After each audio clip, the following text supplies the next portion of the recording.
A boy wakes up in the middle of nowhere wondering where he is because the place around him is very strange. Looking around, he sees some boxes and wonders if he's underground or inside the trunk of a taxi. As he moves a little, his finger touches a spider web, which scares him quite a bit. We realize that he's inside a box, and everything around him is narrow and dark, which makes him question where he is. With a strong headache and cold sweat, since he's in a tight corner, he takes a deep breath and starts thinking about what happened last night for him to end up here. The first thing he immediately remembers is that he was in an empty parking lot. After trying a little harder, he recalls that his name is Kim. He's 30 years old and works as an employee. Thinking a bit more, he reflects that maybe he got drunk at the end of the night and ended up in a weird place like this. Drinking wasn't part of his hobbies, and he obviously went straight to the dorm since he had more important things to do. When he arrived home at night, he had more important things to take care of that required his full attention. The first thing he did upon arriving home was open a can of energy drink to stay awake and fully alert through the night. Then we find out that what he really wanted was to spend the entire night playing an online RPG game nonstop. All night long, he played that game drinking several cans of energy drinks and never moving from his initial position, completely addicted to the RPG. But something doesn't add up because it doesn't make sense to end up in the middle of nowhere when the night before he was comfortable in his own home. Afraid, he starts to wonder where he is and what is happening because the only remaining hypothesis is that he's dreaming since he's had a similar dream before. Suddenly, the box the boy is trapped in starts to fall, injuring him slightly and scaring him even more. Some footsteps can be seen in puddles of water while someone unseen speaks, telling her to stop. Upon hearing the voice, the boy begins to understand what's happening and starts connecting the dots of everything that's happened so far and where he is. Reflecting deeply, he finally realizes that he's inside a wooden carriage. However, this is very strange because carriages aren't used anymore in the 21st century, especially in Korea, such a high-tech place. A masked man looks at the carriage and asks how a certain piglet or transporting the packages is doing. With an evil smile, he says he managed to capture him because he was very obedient and believed everything he was told. But more masked people appear and start talking, saying that the person or the so-called piglet looks like a father when seen from the side. Inside the carriage, the main character hears everything and probably realizes the masked ones are talking about him. The two men keep talking and one of them praises his friend's works, saying it was very well done this time. Then they say, "This will be the glorious revenge of Sing Aolon." And this line is familiar to the protagonist who is shocked to hear it. This is a known line from the game he was playing the previous night called World Forgotten by God. This surprises the protagonist a lot because it's one of the main storylines in the game and shouldn't be happening in the real world.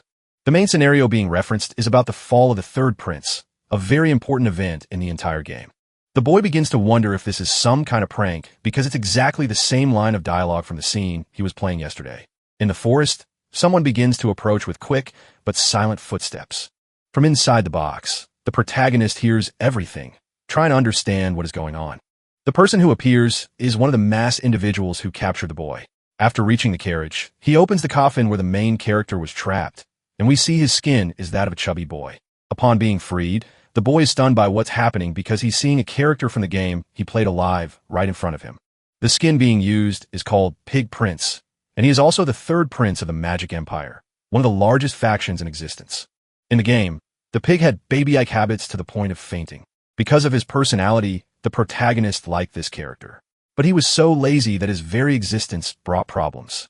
Due to this problematic personality, the nickname Paid Prince was created and gold coins were minted based on it. The entire life of this character was full of excess, eating too much, drinking too much. And this lifestyle brought many problems and sworn enemies against the so-called prince. Because of all these enemies, he was captured by the revolutionaries and was eventually going to pass on to the afterlife because of it. Finally connecting all the dots for real, the main character finally realizes that he is glowing inside this game. Having played this scenario many times, the boy knows exactly what lines are coming next and starts to predict them perfectly. Then after all the talking, several hands begin to pull the prince, telling him to get out of the box. As he's thrown to the ground with full force, he begs to be released, afraid of losing his life. The man with white hair points at the main character and says that in the name of the Republic, you will go to heaven today. This is worrying because the scenario is unfolding exactly as it did in the game. And the only purpose of this character in the entire story is to have his head cut off and sent to his father, the Emperor. Unfortunately, the protagonist has become this useless character who only exists to be disposable. Normally in anime, when someone switches bodies with another person, it's completely different from this. In the books the MC used to read, people usually turn into handsome characters or very powerful protagonists. In this moment of despair, the blonde boy starts thinking about who the main character is that reached max level in the game.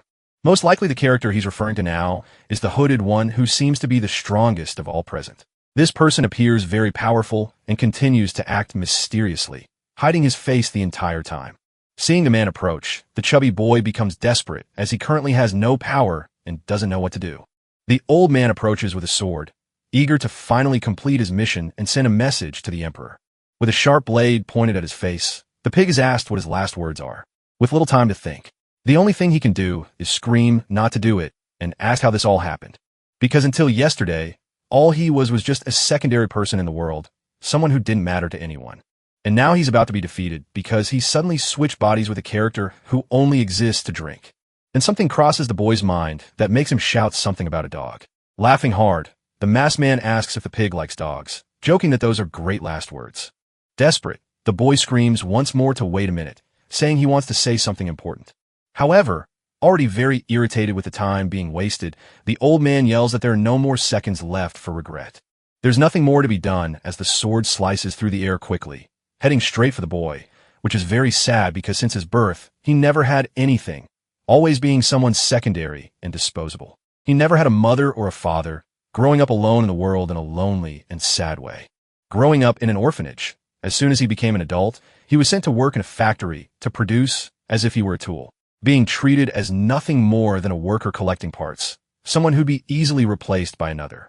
Even after turning 30, he remained stuck as an employee at a conference supply store. His home was a tiny dorm room, barely enough to sleep in comfortably. His hope was to prepare for a civil service exam, but he didn't know if he would pass, as it was very hard, and he had little time today to study. The only good thing in his life was a laptop that could run the game he's now inside. He was addicted to that game, with a Maxwell character having fun every day without stopping. Before switching bodies, a message appeared inside his game. Someone was asking if he was willing to start a second life. That proposal sparked the boy's curiosity, making him eager to know what it was about. With his ugly and cryptic finger, he started typing because he was so curious to find out. There was a message he sent saying he was excited to start his second life. And it didn't take long for the person to reply, showing interest. The man's message asked if the boy was sure because starting a second life wouldn't be easy. Their reply made the MC curious since he had responded as a joke. But the other person didn't seem to be joking at all. But something made him reflect that maybe the other person's life was hard too. And he replied saying they should do their best together. The dog god's response is that this is a great attitude showing a lot of excitement. Some time passes and another message says it hopes the boy survives and is able to do everything he wants to in the world. This makes the boy curious because everyone wants to survive in the real world. Then as soon as the protagonist clicks the button on the computer, a strange energy starts to appear. That same energy begins to pull him into the computer, taking his entire body to a strange place. Being transported inside the computer, he reflects that there are many things he still hasn't achieved in this life. Then we return to the present just seconds before he loses his life. This thought that there are still things to achieve motivates the main character, giving him great power to react in that moment. His hatred toward the system is strong enough to cause red lasers to strike all the men around him. All of his power is unknown, even to the boy himself, who wonders what's happening to his body. His unlocked power makes it seem as if the world suddenly froze, giving him a chance to act. Fortunately, time stopped just seconds before the sword hit him, allowing him to survive. Still very confused, the boy keeps wondering what is happening, as he hasn't yet truly understood if time stopped or not. He thought time had stopped because he was thinking about something important at that moment. Suddenly, a message appears in the sky saying that the game has just begun. This leaves the boy even more confused, wondering why there's a status message in the sky. It's the initial message that shows up when the game begins. Finally, the boy can start playing the game, beginning his second life. Another message appears in the sky, startling the boy and leaving him confused. It says that the playable character Gillison is now being controlled by the player Kim. This kind of window that appeared above is something familiar to the boy who gets excited to see it. He remembers that he played this game so many times. He's seen that message over 100 times. Suddenly, a notification announcing the beginning appears, making the boy even more anxious. Finally, this is the good part that shows up in the comic books he used to read. Having played this game for half his life, he believes he can easily change the whole scenario and become the strongest person within this game. Forgotten by God, he has already completed countless main and side quests. considering himself a veteran of expert level, capable of mastering and doing whatever he wants in the game, because he knows every inch of the game in every different area, which is enough to dominate everything. One single question remains in the protagonist's mind. Why did he enter the game as the prince? Fortunately, as long as he still has air in his lungs, he will always find a way to escape and become even better. Another notification appears saying that the selection of the first destiny has just begun. This makes the main character even more excited because this is the beginning of his new life, just as his second life had been promised. Looking at the message, he realizes it has finally started. This is the first major choice in the entire game, and it is to choose a class system called Destiny Card to determine his fighting style. The class selection is made randomly, and it will determine the character's initial traits. The randomness also means that if he isn't very lucky, he might draw a card that won't help him escape this entire crisis. This is a very tense moment because he never imagined that one day his destiny would be chosen by random cards. He shouts, saying that even if he goes to heaven or hell, he's determined to pull the best card. Before Poline, he closes his eyes and begins to beg for a good card, putting all of his energy and dedication into it. Taking a deep breath, he reflects that at least one of the 3 cards is guaranteed to be Class B. However, if the cards he draws are nothing but trash, the game will be over before it even starts. Fortunately, the game is friendly to new players, and the boy isn't asking for anything big, just one chance. Rushing to select the class, he keeps saying that he just needs something useful, any S-rank class. In truth, being an expert at the game, any S-rank fighting style would work. With the 3 cards in his hands, he reflects that they will determine his destiny. The first card he pulls is a Class D actor, which is terrible for escaping a situation like this. His hope was in the second card, but unfortunately, he draws a slave gladiator of rank F.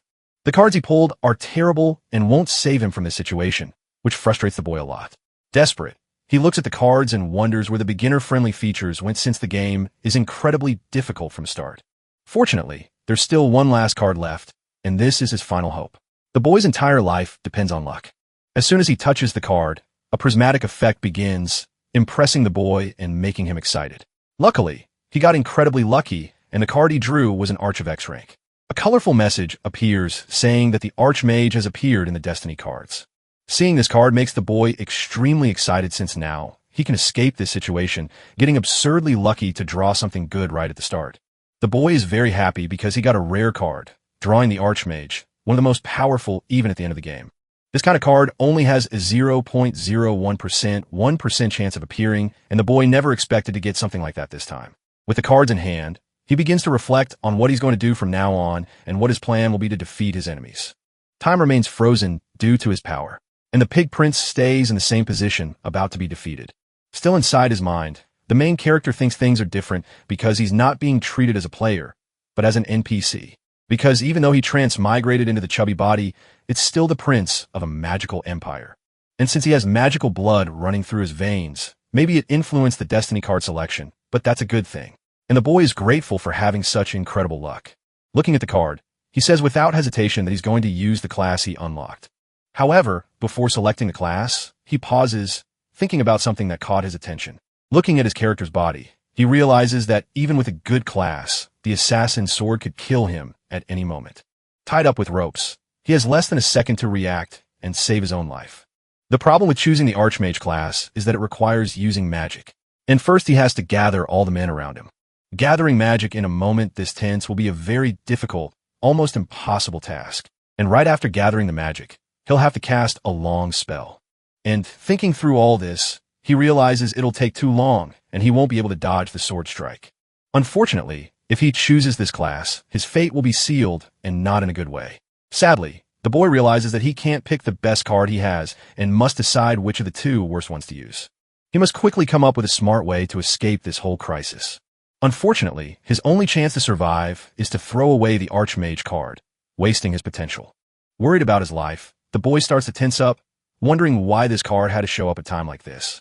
Frustrated, he doesn't give up and keeps thinking about how he's going to survive, because he's waited his entire life for a chance like this.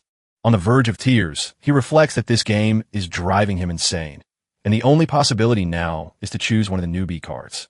What's left now is to choose one of the trash cards with rank D or F. He has to think about which one is better in this situation. Extremely tense, the boy realizes that if he makes the wrong choice, he'll die, go to heaven, and he absolutely cannot make a mistake, creating a heavy tension over the moment. The main character draws the destiny card he decided on. To everyone's surprise, the chosen card was the F-rank one called Slave Gladiator. He's an expert in this game and believes that even with a bad card like this, you can still survive the situation. A message appears stating that the F-rank destiny card has been assigned to the chubby prince.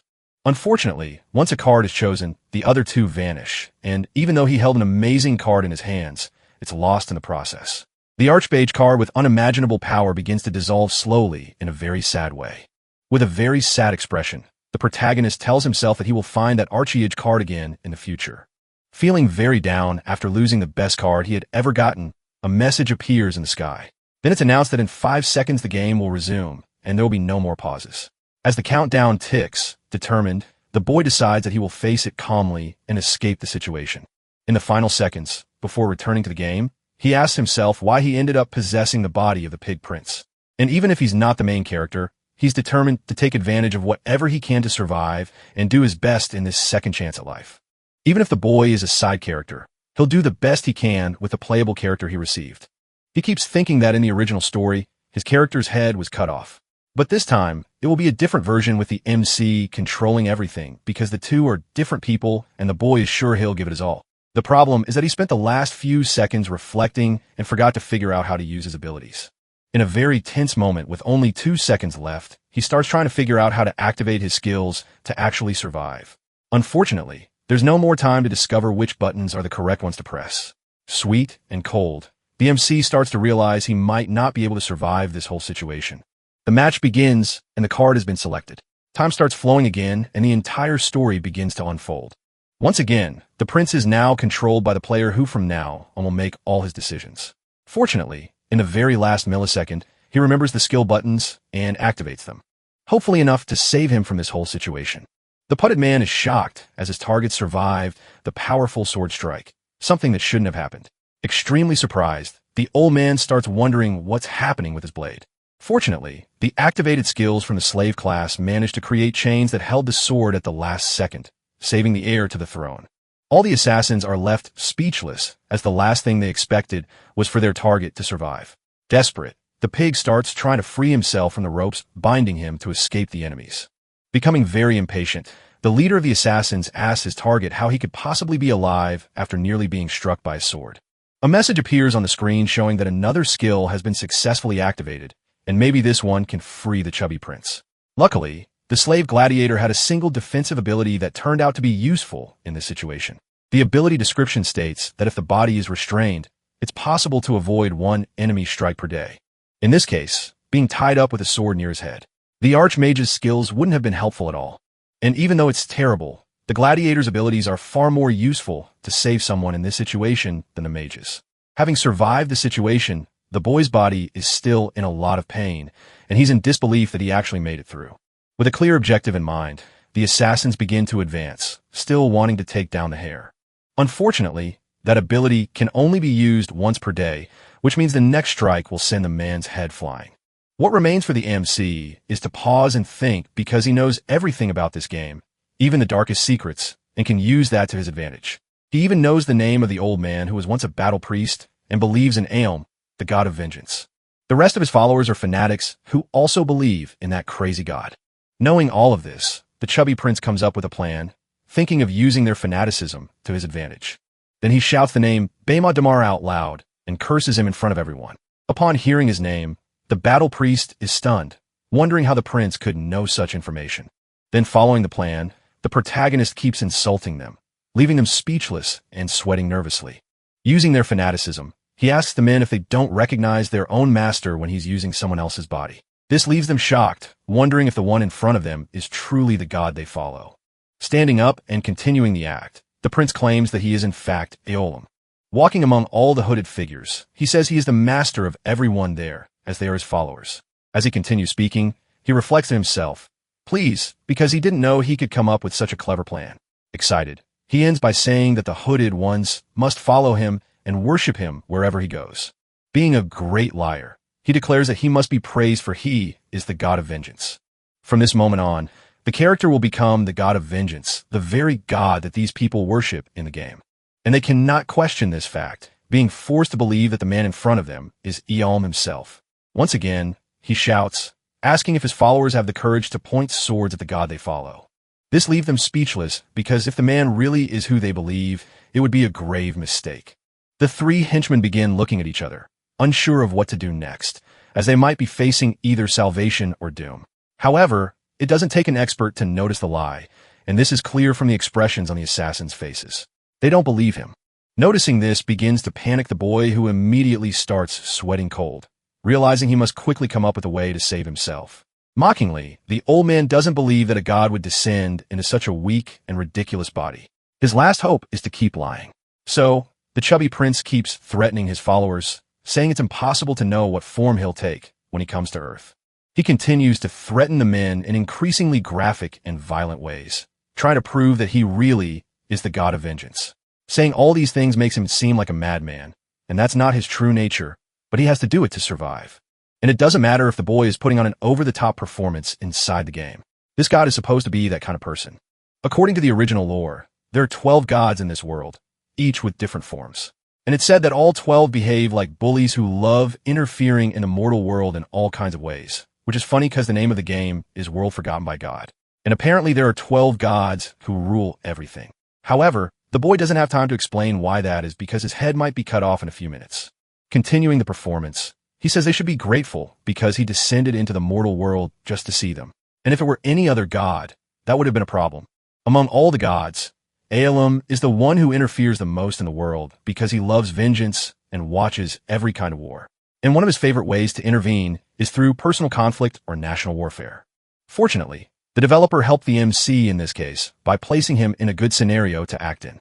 Finally, the leader becomes convinced and starts apologizing, realizing it was a huge mistake to insult the chubby prince.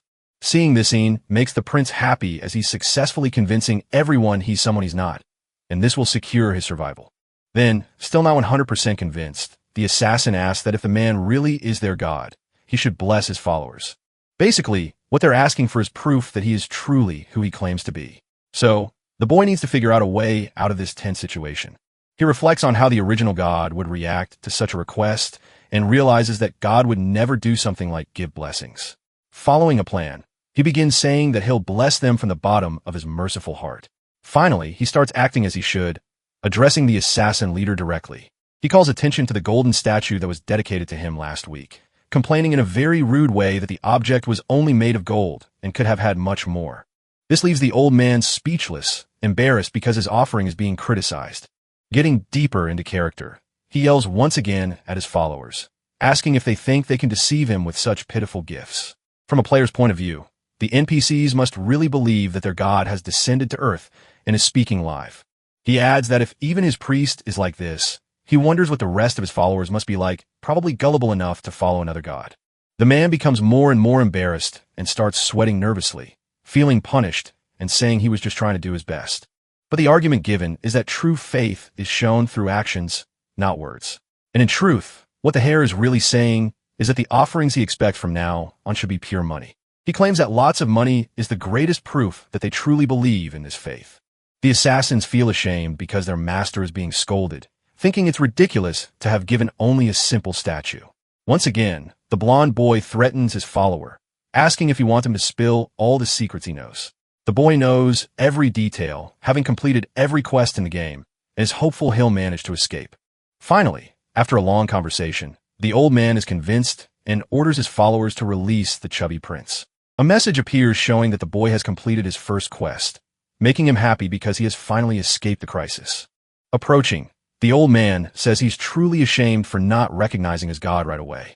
Delivering the final blow in this whole mission, the boy says he's sore all over because of the men, calling it an outrage and telling them to bite their tongues. This is just a bluff that may or may not work, but the priest doesn't say anything, seemingly convinced to carry out this mission for real. The assassins begin to argue among themselves about whether they should obey or not in case Adam really is standing before them. They also comment that he has possessed the prince with the worst public reputation, being called a pig due to his bad image.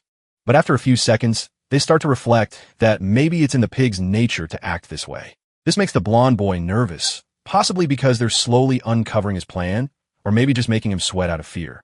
Getting closer, the leader speaks to his god, saying he's honored to finally meet him in person. While the man asks questions, the MC reflects that he only survived thanks to the poor reputation of the character. He explains that if the altar sacrifices had been better, the borrowed body would have been stronger and more majestic.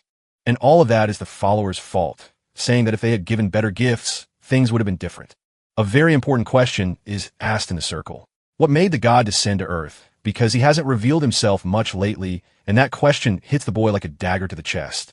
It also sparks the priest's curiosity, wondering if his master has something urgent to do in the world. Unfortunately, the assassin doesn't believe the protagonist's story at all, but still sees potential use for him in the future. Getting back into character, the boy asks if he really has to list all the reasons one by one, and says he shouldn't have to explain himself. He questions if they're doubting his credibility now, and to prove it, he says he'll have to take his pants off. Fortunately, AOL acts just like that. So, everything is consistent with the character, and the performance once again makes his follower apologize. It's easy to see the man is only playing along with the MC story to calm his subordinates down. But that's the boy's original plan to get everyone to relax, so he can find a chance to escape. Something catches the prince's attention, making him feel uneasy about the whole situation. One of the followers hasn't spoken a word and remains in the back, silently watching the entire scene unfold. It's believed that the masked man is in fact the main character of the game, just waiting for the right moment to act. And this makes him uncomfortable wondering who the man is, because in this game the protagonist has no fixed backstory. So perhaps he doesn't belong to any of the main factions, and in this world there are three major groups. The first is the Baltic Magic Empire, which the Pig Prince belongs to. The second is the Revolutionary Army, which is always in conflict with the Empire. And finally, there's the exotic and intriguing Council of the Five Beast Tribes. It's known in the game's lore that the Empire and the Revolutionary Army are always on bad terms. The third prince's trip to heaven caused by the Revolutionary Army is a direct message to the Emperor. After recalling all the game story, the MC realizes the people in front of him won't give up on sending him to heaven because they need to send a message to the Emperor. So, he begins to rack his brain trying to figure out a way to survive this. He needs to come up with something fast because there's no way the Revolutionary Army would choose to keep the prince alive. In all this tension, the MC reflects that he played his best card to save his life, but doesn't seem to have worked because it's obvious the assassins still want to take the character down. With no hope left, the boy has to think quickly about how to save the Pig Prince. Originally, the heir was destined to go to heaven, but thanks to the protagonist, his life has been spared. In using his knowledge and cleverness, he's already managed to escape several crises in just these few minutes of life. Finally, the boy realizes that this is exactly the behavior of a game's protagonist, and that makes him happy. He never says that he has finally awakened in the body of a main character, and this was the opportunity he had waited for his entire life. However, in the game, the crisis still continues, and the old man, in a growing impatient, asks what the chubby prince just said. He replies that it's nothing, just that the connection with this mortal body experience a slight momentary interference. The moment is tense, and it's hard to say whether he'll survive or not. But the boy is willing to give it his all to get through this bad situation. Already at rock bottom, it's impossible for things to get worse. So, the hare decides to go all in on his role, determined to make it work. He declares loudly that from now on the third prince, Porco, will be his main apostle, and he orders that no one lay a finger on him, surprising all the assassins since it's such a strange choice. He then claims something even more absurd, that in the future, the chubby one will join the Revolutionary Army. Upon hearing this, all his disciples are stunned and exchange glances, try to make sense of this new decision as it goes against the faction's core beliefs. The game notifies a change in faction, and according to the system, if he ascends to the heavens now, it will count as a team loss. Outside the game, the young man is thrilled, having cleverly outmaneuvered the issue, and mocks the situation. Because no matter how fanatical they are, they still fear the penalty and the severe punishment that would follow. With his pieces finally on the board, the schemer can relax for a bit, knowing his life is secure for now. Suddenly, the leader of these occultists bursts into laughter, as if he had something in mind and hadn't fallen for this silly little game. Once again, this makes the boy nervous, questioning why this is happening since he thought he had the upper hand. In a wicked and authoritarian tone, the old man asks if he can truly trust the word of the suffering individual. Approaching aggressively, he claims that the god of vengeance would never lie, making the MC wonder if he said something wrong. He says it's hard to believe that the blood of the royal family would one day join the Revolutionary Army. And now, out of nowhere, their own god declares that the third heir prince will join their faction. Hoping the boy will slip up, He says they'll take him to the army's headquarters within Oryx's capital and also to the cathedral. The boy panics, realizing he's about to be taken to the Revolutionary Army's headquarters, the very group that has long sought to usurp the empire. In other words, he'll be deep in enemy territory, and that's incredibly dangerous for his life. As the old man says he'll notify the bishop of Alm's arrival, the boy grows anxious, knowing the area is extremely perilous, full of assassins. In the middle of it all, he realizes he'll be in serious trouble if he ends up at the cathedral, since it's a high difficulty zone in the game. If the archbishop finds him, everything he said until now will be exposed as a lie. If that truly happens, the assassins will once again turn on the MC, trying to send him to the heavens for real this time. The thought of this terrifies the boy, fearing he'll be tied up again and have his life threatened. Back in the present, the leader tells his henchmen to prepare the boy's coffin, as if he's willingly stepping into the afterlife. Trying to avoid going to the Empire, he begins to question how to handle the situation. Maybe threatening them in the style of the God of Vengeance won't work anymore. The thought arises, what will happen if he does end up in the Empire? Once in the Empire, people will discover everything is a lie, and the followers of the God of Vengeance will want to defeat him for such heresy. It's a horrible possibility, giving chills to the chubby one who definitely doesn't want to ascend to the heavens just yet, and that terrifies him. His mind drifts into all the possible futures, prompting a follower ask if he's feeling okay. Growing increasingly anxious, he begins to wonder if a rescue team might come. After all, he is the crown prince and still important. The only problem is that inside the Empire, there's an NPC who also wants Glone dead. In fact, it was this very man who incited the Revolutionary Army to kidnap the third prince and send him to the heavens. His only option is to head into enemy territory because returning to the Empire would also mean being attacked from all sides. After some time, the old man informs his god that the carriage is ready to take him to Revolutionary Army territory. Even if it's his best shot at survival, the slightest mistake will expose his secret. As he begins to step into the carriage, a planet forms in the MC's mind, and he starts to put it into action. Pretending to be angry, he asks what kind of carriage this is, refusing to enter such a filthy space. Continuing the performance, he tells his follower to spend a bit more on the carriage next time, insulting him as a cheap priest. Seeing the boy calmly enter the carriage, even while cursing everyone, makes the old man start to suspect that he really is his god. Noticing the man's surprised expression, the MC asks why he looks so shocked.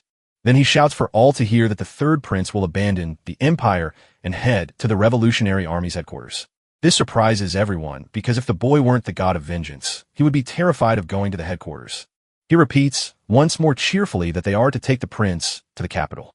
The capital is called Oryx, a large city surrounded by walls and beautiful buildings. He reflects that after making this decision, returning to the Empire would only lead to inevitable defeat. Being very clever, he believes that on the way to the capital, he'll have a great opportunity to grow and improve. Loving challenges, he says it doesn't matter that the place he's going is very difficult. It's not a big problem. He just needs to focus on solving it. Getting excited, he believes this is just a phase of a game. And in truth, the hero is a professional player, and he is determined to step into enemy territory, even if it's hard. As the denial around the prince keeps growing, finally, he orders the assassins to protect the chubby one's body so he doesn't get hurt during a trip. He commands them to hurry up and prepare some rice and high-quality alcohol to eat and drink on the journey. This irritates the leader, who believes using those supplies for that is a big waste. The blonde one argues that using those supplies will help him preach and deliver divine revelations to his followers. That's enough to make the younger assassins bow and believe his words. He makes a prophecy that within the next 15 days, something will happen that will cause many people in Oryx to ascend to the heavens. This shocks everyone, especially the younger ones, as they weren't expecting such a major tragedy in their capital. But he promises that by using the prince's body, you will help prevent this catastrophic event. He argues that the next step is to fulfill a prophecy, which slightly irritates the old man. This is all part of the boy's plan to save his life, as now his men have no choice but to keep the pig alive and take him to the headquarters. Along the way, the prince ate the best and tastiest food available. Being a glutton, he compliments the venison, saying it tastes amazing, eating several servings in a row. He praises the tired followers, saying they're all great at grilling meat and could open a barbecue restaurant. He suggests they open a restaurant called Priest of Vengeance when they reach Oryx's capital. All this chatter annoys the old man, who tells him to eat in silence, as no one can stand the blonde spouting nonsense throughout the journey. Finally, he says he can't skip out the hall when having such a great meal and pulls out a bottle with a snake inside. Upon opening it, He explains that this is the famous drink that gets you dizzy with a single sip and burns your throat. He didn't stop drinking during the entire trip, downing all the alcohol he had, even if it's bad for his health in excess. His high alcohol tolerance supports his lie that he's truly the god of vengeance who loves to drink, impressing his apostles. Reflecting, he jokes that maybe his last words at the time of his execution will be, "I want to drink the assassin's finest liquor." Drunk, he keeps talking nonsense, irritating everyone, prompting the old man to tell him to shut up once more. Then the MC says the leader can't handle liquor, which is why he's so grumpy, and that he's easy to read when he's annoyed. He compliments today's menu, saying it's been a long time since he's eaten something so delicious. He says the freshly hunted venison paired with spicy seasonings is what makes the food so good.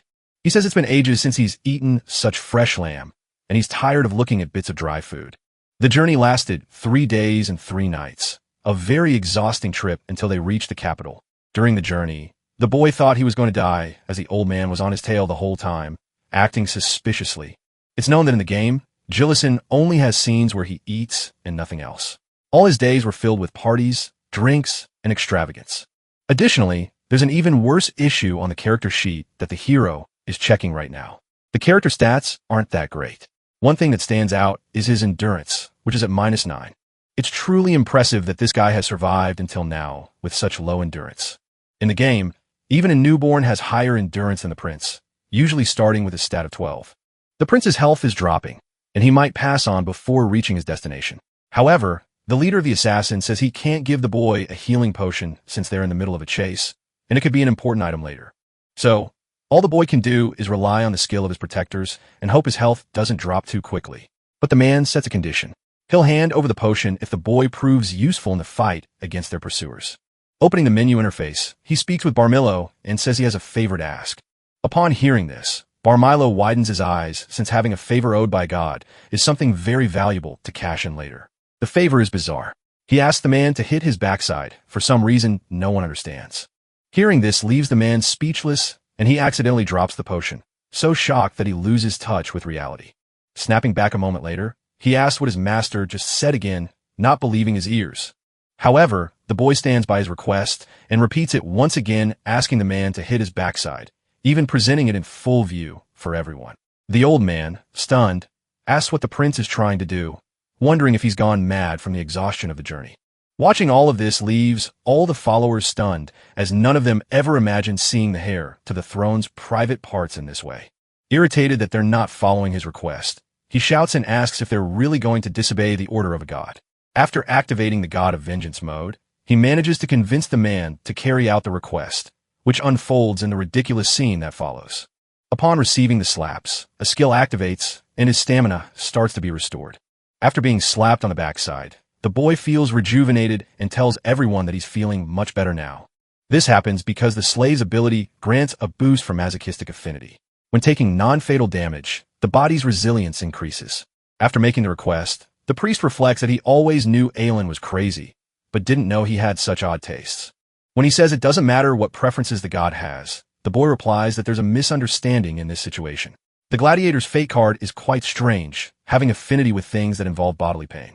The class is so unusual that all of its exclusive abilities are suited for people with peculiar preferences.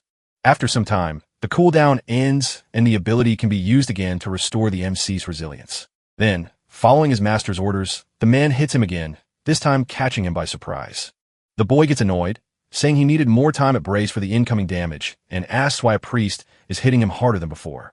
After striking inappropriate areas, the man begins to feel a refreshing sensation throughout his own body. After that, all the followers want a chance to slap the master's backside to feel this supposed bodily rejuvenation. Everyone begins to compete to see who gets to go next, which irritates the blonde, who demands everyone's attention to say something important. The situation spirals so far out of control that one of the followers grabs sticks to do a proper job. Frightened by the fanaticism of these people, the chubby one reflects and begs them to stop calling them all crazy. Returning to a more serious tone, the problem with the silent man remains. It's strange that he's watching all of this without doing anything. Additionally, on this particular day, the masked man is staring with an even more mysterious expression. The ridiculous scene continues and becomes even more elaborate as they now use ropes and vines to inflict more non-lethal damage.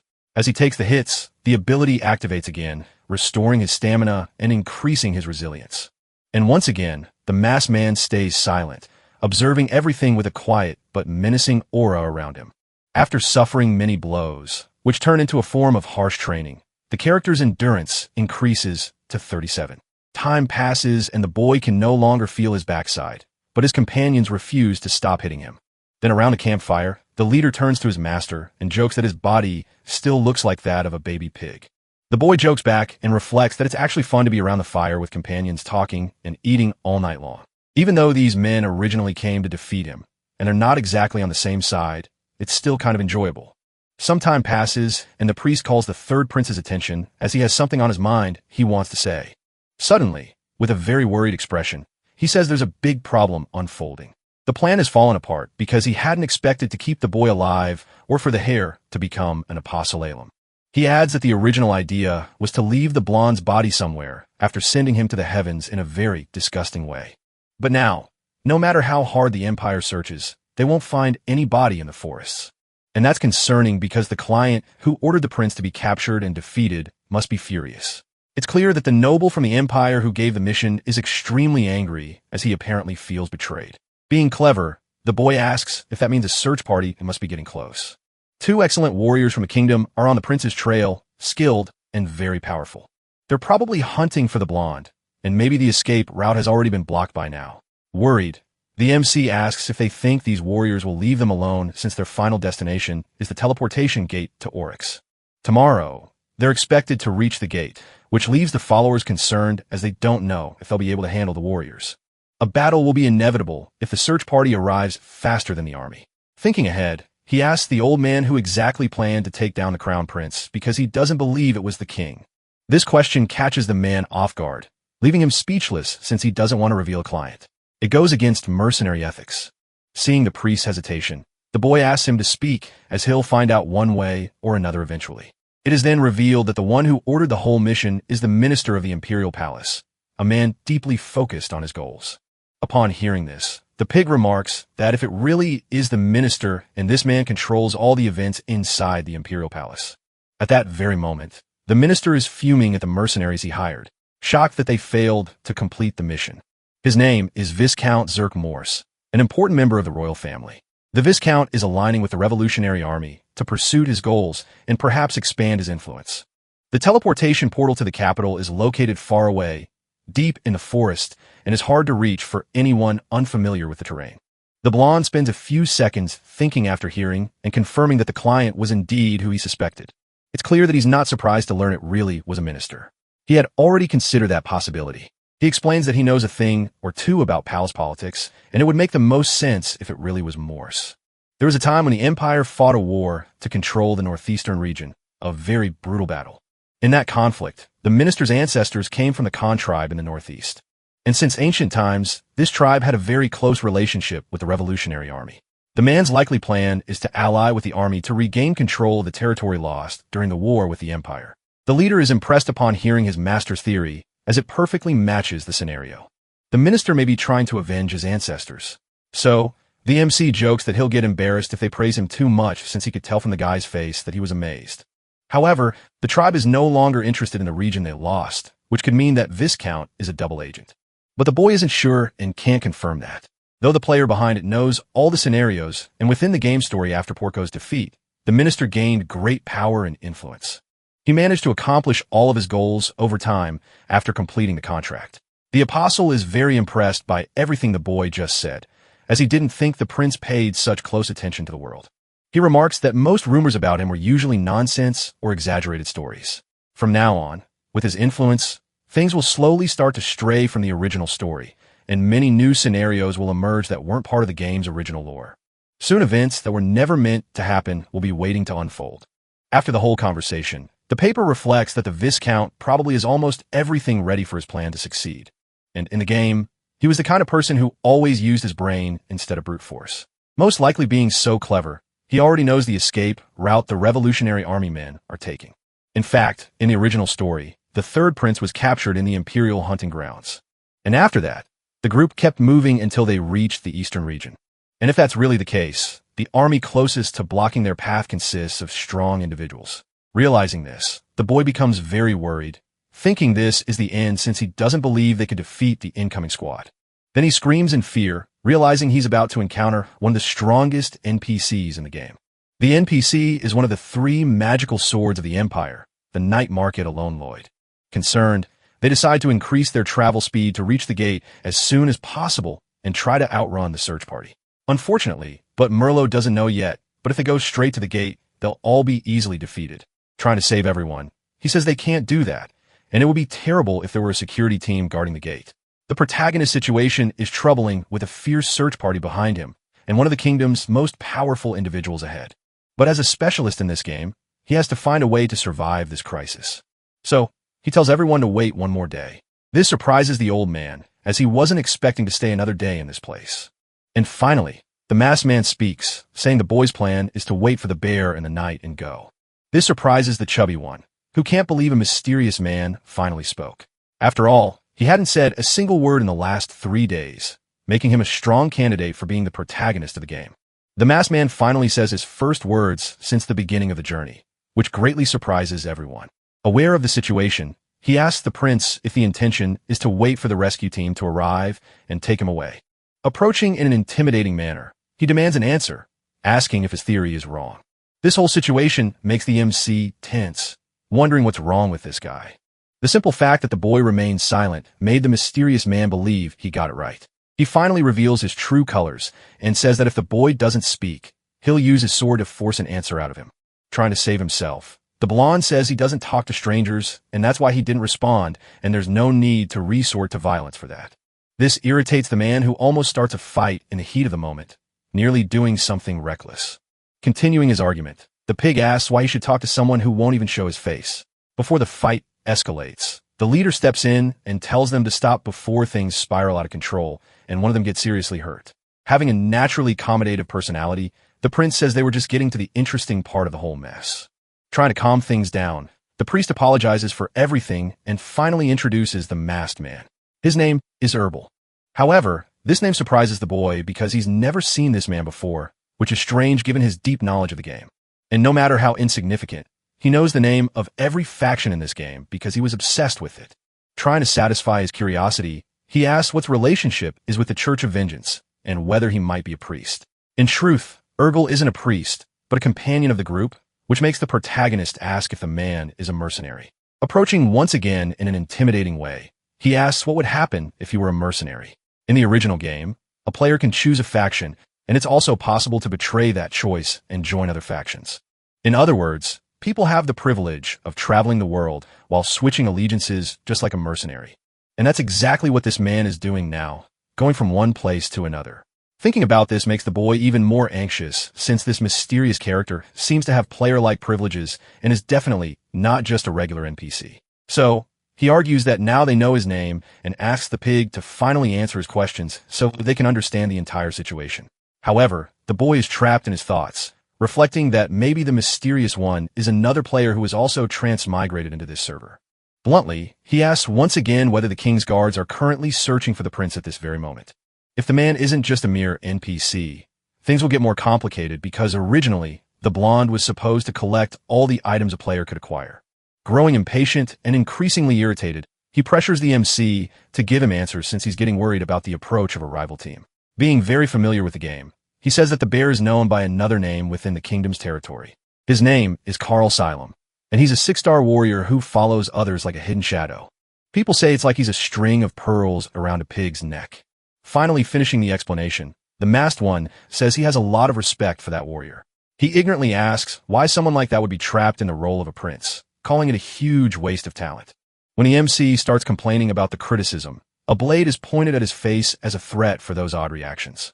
Then the man warns the pig not to try any cheap tricks because he's not going to fall for them. With a sharp sword aimed at him, he says that if the boy is trying to wait for a rescue team, he'll cut him down right now. And the reason he wants to send the boy to the heavens is that he'll never let anyone who annoys him live. Seeing the entire scene unfold, the hero reflects that this is different from an NPC. It's the kind of reaction you'd expect from a player. Trying to escape the pressure, the boy slips back into character and asks if the masked man is the one who makes all the decisions here. That he shouts, saying that it's the priest who should be giving orders, diminishing the man's authority by calling him a simple mercenary. The way the main character talks catches his rival completely off guard because no one speaks like that in this world's era. Continuing, the blonde turns to the priest and asks if he was wrong in thinking that the priest is the one in charge around here. Under pressure, the old man says that the priest of vengeance is indeed the one who determines the fate of the third prince. This excites the chubby one, who praises his priest and says he believed in him the entire time. However, contradicting everything, the elder says he actually agrees with the mercenaries' point of view in this situation. He explains that if they stay here, the guard will arrive quickly and their team will be used as bait for the prince. Seeing that the situation is worsening that each passing second, the hare asks everyone to calm down and admits that they truly are being followed. The two approaching are a warrior and a witch, both very powerful and known throughout the world. But he argues that the person guarding the gate might be someone far more dangerous than the two in that team. He says that only a few people in the kingdom have enough skill to be hired for a mission as important as rescuing the king's son. This completely surprises the assassin's leader, who wasn't expecting such a major challenge just to reach the capital. The fame of Mara Lone Lloyd is so great that even the assassins know of him as he's the head of the special forces. So, the boy argues that there's no way to fight against Lloyd since he's far too powerful. This man is one of the top 3 magical warriors of the Empire and one of the strongest NPCs in the entire game. In game, he had 9 stars as a swordsman, which in player terms means he had reached level 90. Worried about the entire mission, the old man asks how this happened and why, of all people, this dangerous man showed up. Then mockingly, he asks the masked man if he really believes he could win a solo battle against Marcus Lloyd. This leaves him speechless because he probably can't, and that causes unease in the group. To everyone's shock, the boy adds and asks what would happen if all the priests team up to fight. Fearing for his life, he says that if they all want to go to the heavens, they're free to head toward the gate on their own. Hearing all of this, the boy begins to feel worried, realizing that in truth, the Empire's sword is already on his trail. And this reaction surprises him because he expected the man to deny all these claims and dismiss it as nonsense. It's clear the masked man is becoming more and more worried, saying that continuing on this path would be throwing their lives away. Seeing the whole scene makes the boy curious, as suddenly his rivals seem frightened. Preparing for the long journey, the old man asks if it's true that the warriors are blocking the gate. What suggestion the MC has since there's no way to get past the rivals head-on, they need to think of a way to work around the situation. Mockingly, the boy asks what happened to everyone. Just a second ago, they were doubting his suggestions, and now they've suddenly changed their tune. Watching his master mock everyone's attitude irritates the leader, who coughs in an attempt to change the subject. However, this only irritates the boy even more, who says he can cough, too, and does so repeatedly as they make excuses for the situation. The chubby one says that won't fix anything. Hearing these words surprises the old man since things like that didn't exist in this world or in the game.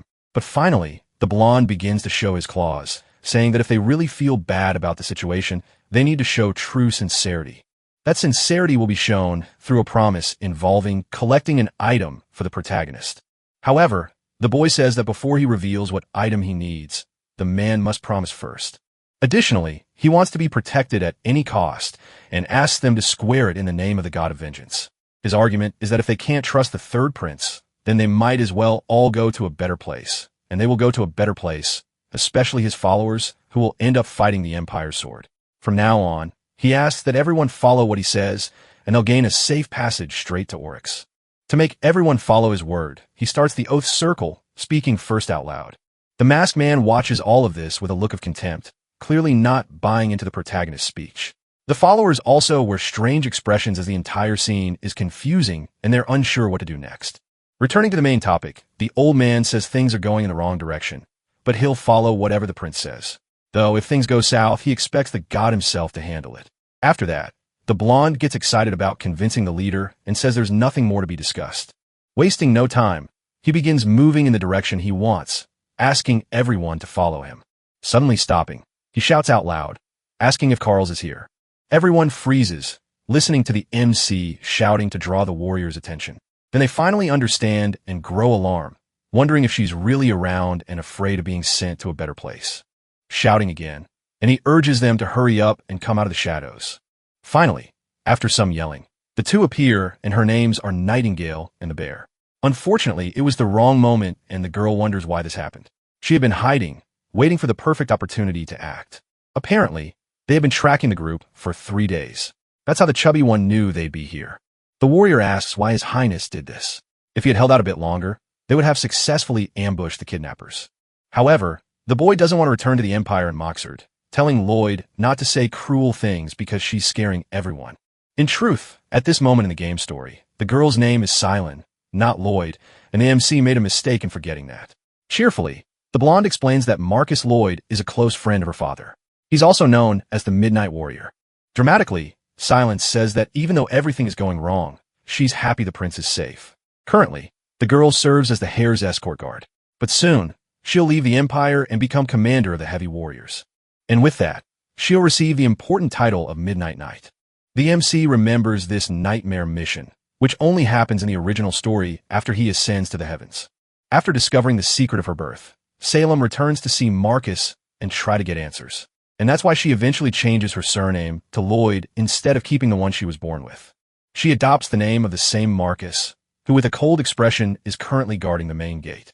That man now guarding the gate is always alert and prepared for sudden attacks, being one of the kingdom's top warriors. Trying to change the course of the story, the chubby one attempts to reveal the secret of the girl's birth to surprise her. However, before he can even finish the sentence, the girl yells at the kidnappers, ordering them to release and free His Highness. With her very sharp sword, she threatens everyone, saying that if it doesn't happen, she'll cut them all in half. Seeing the whole scene frightens her friends because no one ordered the boy to come here. He came of his own accord. Looking into the faces of his captors and now companions, the blonde can tell exactly what they're thinking just from their expressions. While being carried by the muscular girl, the protagonist thinks that if this continues, he'll end up being taken back to the palace, and he definitely doesn't want that to happen. If he ends up returning to the kingdom somehow, all the planning to take him down will play out once again. Seeing that his companions are doing nothing, the boy feels betrayed and yells at the leader. Something suddenly catches Deloro's attention, and he turns, surprised and alert. Someone is approaching, and the assassins notice it too, becoming tense at the newcomer's arrival. Amid the forest, a redhead dressed in black appears in an intimidating and powerful manner. Her name is Irvin Sway, also known as the Red Shadow. Upon seeing her, the old man says that rumors about the girl are spreading throughout the Revolutionary Army. One rumor claims she's a 200-year-old witch who bathes in the blood of virgins to maintain her youth. Upon hearing this, the Hare realizes that even with all his cleverness, he still ended up caught in the middle of this ambush. The first time he heard about this character was in the official lore book of the GFW world. He was really excited reading about her for the first time, thinking she was incredibly powerful. On the internet, there were all kinds of speculations, and the game's official website was flooded with news about this new character. However, something happened when the girl was finally revealed to all the players. In this scenario, she transforms into a beautiful woman, which makes the boy wonder if it's really okay for the developers to mislead players using background books like that. As the woman approaches, the boy still can't understand the developer decision to create someone like her. The redhead explains that to find the prince, she had to walk for 3 days and 3 nights through the mountains, eating only dried meat. This surprises the blonde, as they did the same, and he jokes that she must be an angel, not a witch, for liking dried meat. Already very irritated and impatient, she says that the whole way there, she was eager to defeat all the kidnappers. In the middle of the looming conflict, the prince asks how the rescue team managed to survive like that for 3 days. Trying to calm the situation, the chubby one says everything's fine now since they found who they were looking for. And while Sammy should be relieved because he's alive and well, a sudden hand slaps him across the face. The witch is apparently furious with the blonde and gives him a hard slap across the face. That slap activates the slave warrior's masochistic skill. Completely enraged, she calls the boy a pig in front of everyone. She steps on his face and says she went through countless hardships just to save him. And now that she's here, he won't cooperate and wants to ruin the whole plan. The activated ability is his affinity for mixochism, which restores his status. She then asks if the boy's head is only there to be stepped on, or if he just keeps it for decoration, since it's probably empty. Going through all this humiliation causes his stamina to recover. Seeing himself in this mess, he wonders how he ended up with such a terrible disciple like the pig, which reminds the boy that in the original story, Jalosin was supposed to be Sueya's disciple. But because he was so lazy, he never had a proper lesson and didn't have much talent for magic or anything related. As she prepares to hit him again, she says she wishes the pig could absorb magical concepts the way he eats food. The girl doesn't care if the boy is from the royal family or not. She's going to insult him without worrying about the consequences, which makes the chubby one think she's surprisingly good at insults for someone who's a witch. After suffering multiple kicks and blows, he lies on the ground and calls out for Bar Milo. Seeing the whole scene, The leader states that no priest has the power to fight a 9-star warrior guarding the Stargate. So, they begin to surround the two women very stealthily, ready to strike. As he prepares for battle, he says things are different when it's against 6-star warriors. Worried, the boy shouts, asking if they're really willing to fight, uncaring if it means they'll be sent to the heavens. Drawing their sharp swords, the old man tells the girls that if they have a better idea, they should speak up now. He explains that his friends aren't very patient and could start a fight at any moment. The blonde boy can do little at this point, except hope everything resolves itself since he doesn't have many combat skills. His only salvation is his cleverness as he approaches the girl with a plan in mind. Then he tells her he'll go with the followers to the capital, Oryx, surprising the girl. It leaves her quite curious as she doesn't understand what His Highness is planning by going to the capital. She becomes worried about the boy because she knows that place is home to the Revolutionary Army plotting a rebellion against the Empire, a hostile territory. But the MC explains that he knows all of this and made the decision on his own. He says they might not understand, but that's the path he must follow. And as the lord of both adventurers, he orders them not to follow and to leave him alone. The same is said to the witch trying to prevent her from following the group. Suddenly, the boy apologizes, saying he's been a terrible disciple all this time. He kneels before the girl, saying he would never throw her magical teachings away. He adds that what he hopes for is that the lessons given by the redhead one day shine with the 5 colors of light. And he swears, shouting that he'll definitely win through love for magic someday, even though what the witch taught the prince was never shown in the game. However, because of her personality, she never would have treated Golosin as a mere burden, no matter how incompetent he was. He states he can't say when he'll become good at magic, but it's destined to happen. He says he knows the girl can't trust his words yet, but begs her to trust in her disciples just this once. This leaves the sorceress speechless, as she's never seen her students speak with such commitment. Once again, the hare pleads for her to believe in him just this one time. After a few seconds without answering, the girl wonders if Josen had those eyes for magic before. Her guess is that maybe it happened because he lost weight. But in truth, the boy's whole personality changed.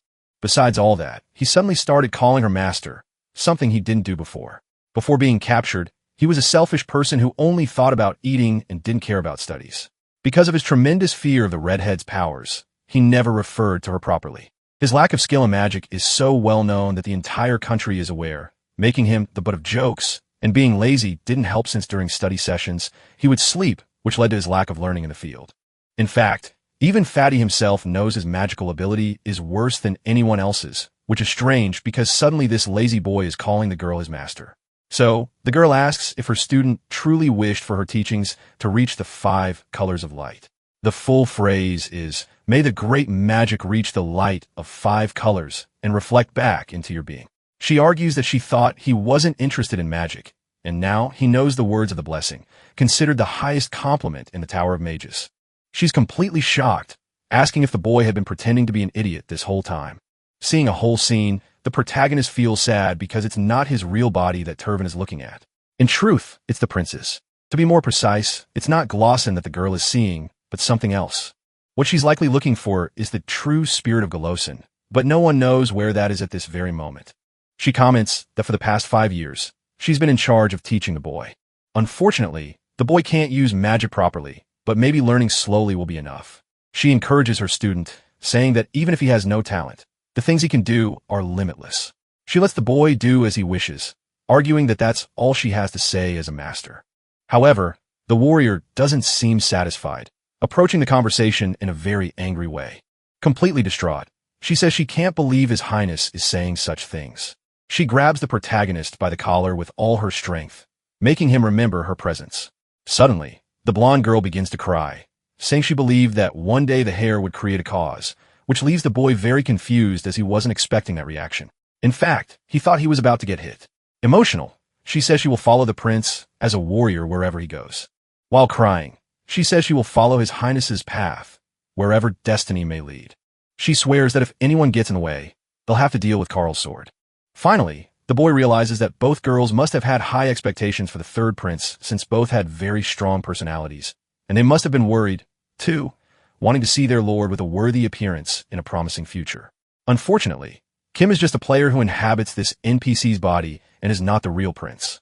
Even though he isn't truly the hare, his heart warms at seeing such a moving scene, and it all feels as if Glozin's heart is still inside the body. The warrior continues to cry uncontrollably, mucus dripping from her nose.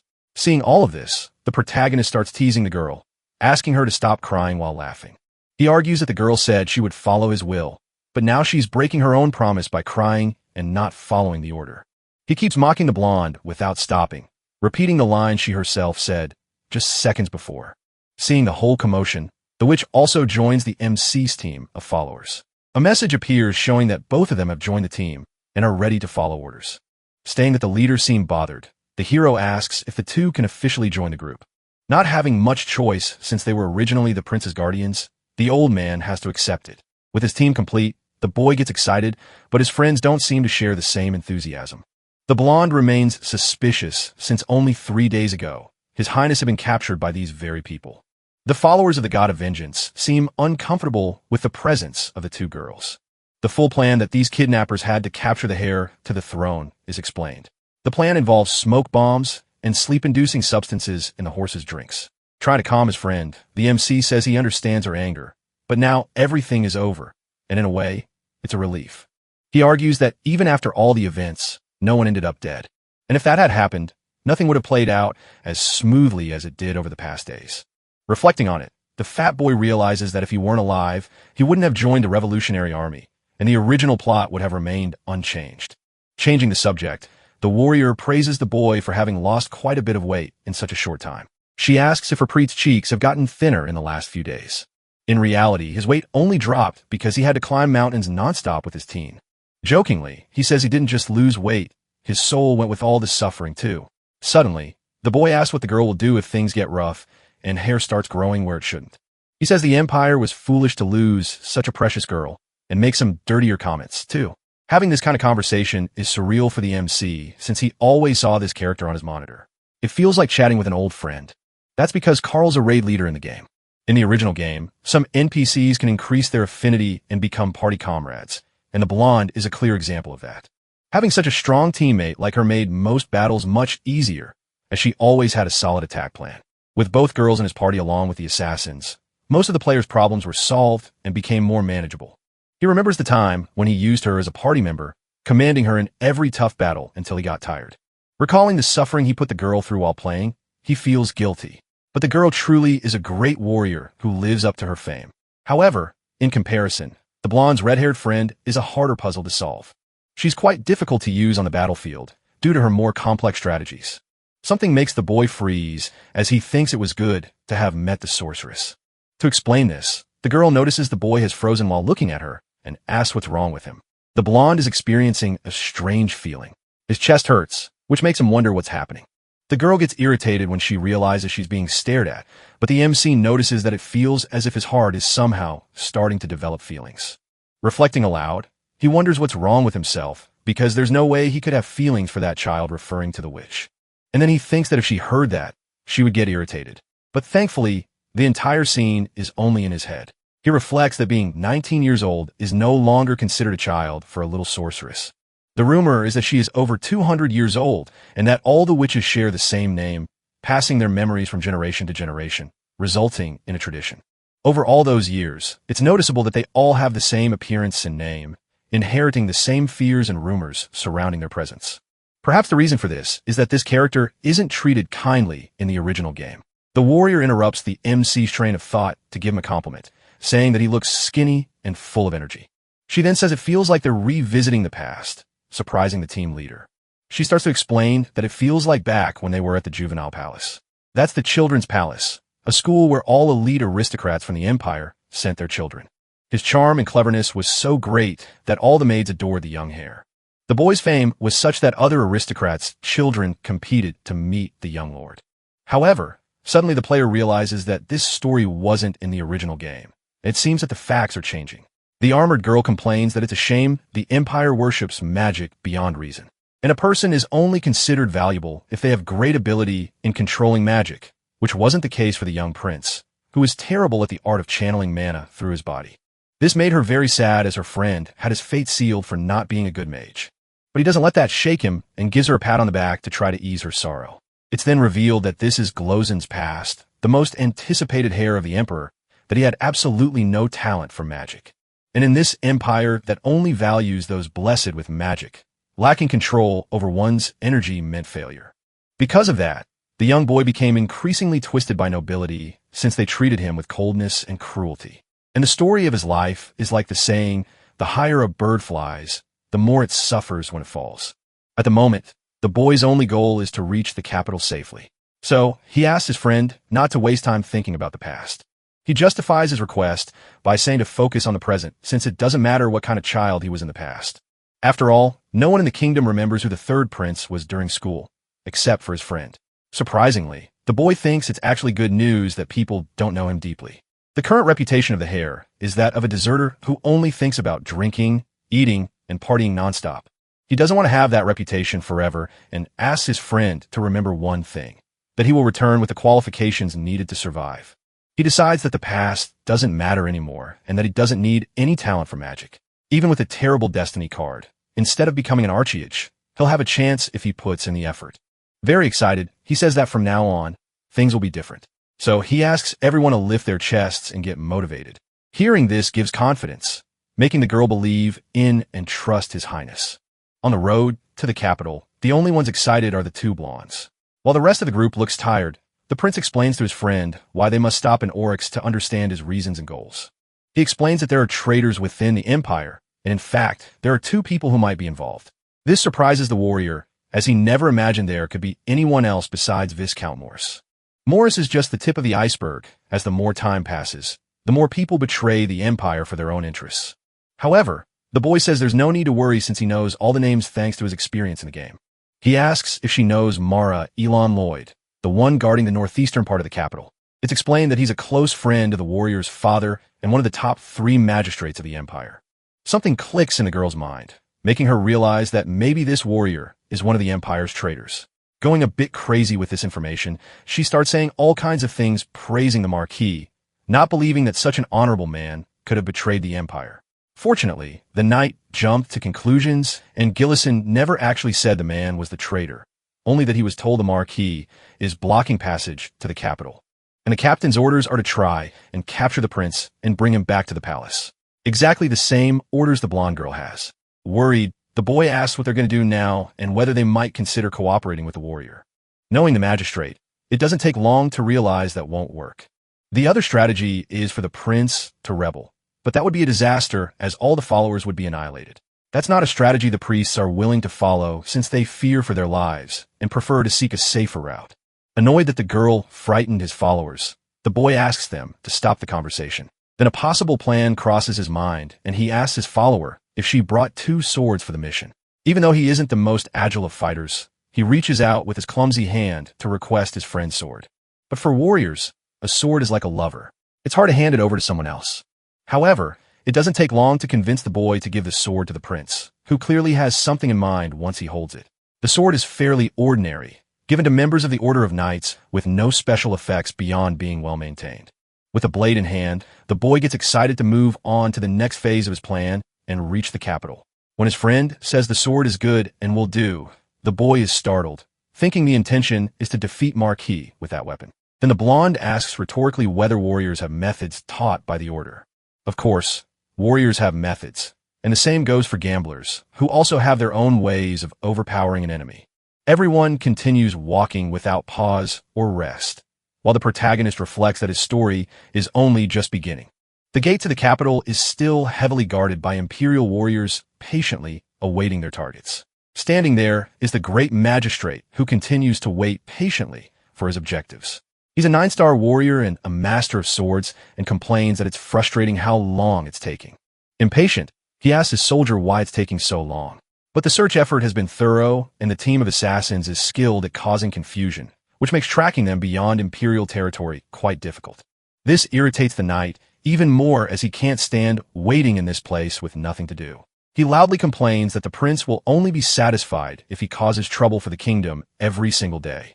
Very sadly, he worries about his beloved daughter who is currently accompanying the hare. Unfortunately, the beginning of the knight's life was not easy as he is the bastard son of Lloyd, born from a union with a maid. And according to imperial law, the poor child was forced to live as a sort of servant. Using his power, he did everything he could to clear the boy's name and trusted that the count's family would raise him properly and responsibly.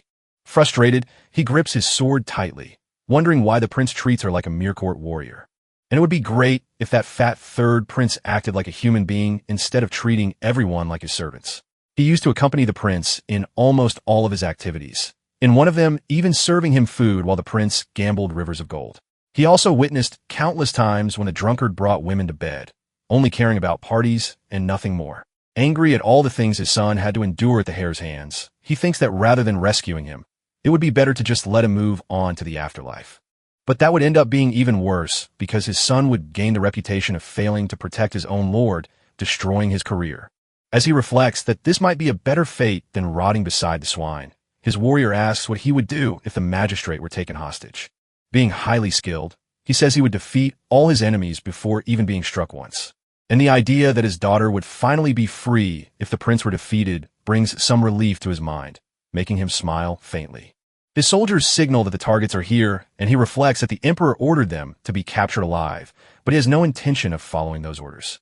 Charging ahead, he commands his men to follow and declares that he'll defeat them all. The prince's followers begin to panic, begging for the arrival of the warriors to be stopped, ready to block the path, which leaves the blonde very confused as his enemies don't seem to be preparing for battle. Something very unusual, hidden among the trees. The two girls order the warriors to step back and clear the way so no one gets hurt. Walking calmly, the prince asks if the warriors have gone mad since they can't even recognize his face. Seeing the cloaked men approaching, the mag is confused, wondering whether they are truly human or some kind of strange beings. Wearing a hood that makes it hard to identify who is who, the girl says to His Highness that standing before him is the famous Captain Lloyd. But the man is very impatient and yells at the hooded ones with irritation.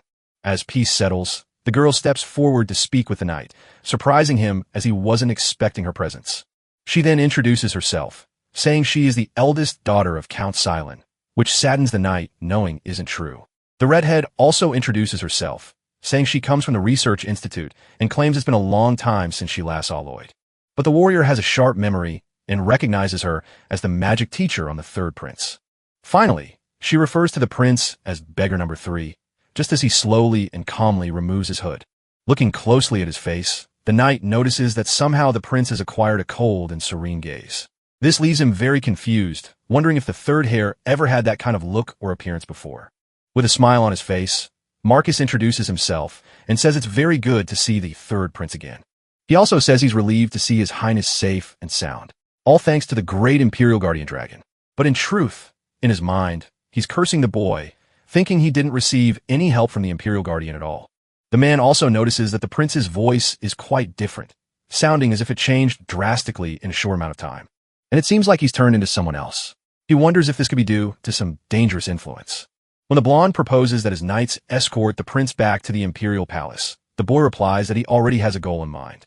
He speaks a bit sheepishly, fearing how the man will react, saying he doesn't want to return to the Imperial Castle. All the knights are left speechless as they spent all these days waiting for the hare just to fulfill that one mission. So, he asks the knight to order his soldiers who are guarding the gate to step aside as they are no longer needed. Speaking clearly and without fear of consequences, he says he's going to the capital. The magistrate thinks His Highness has lost his mind and asks if he understands the words coming out of his own mouth.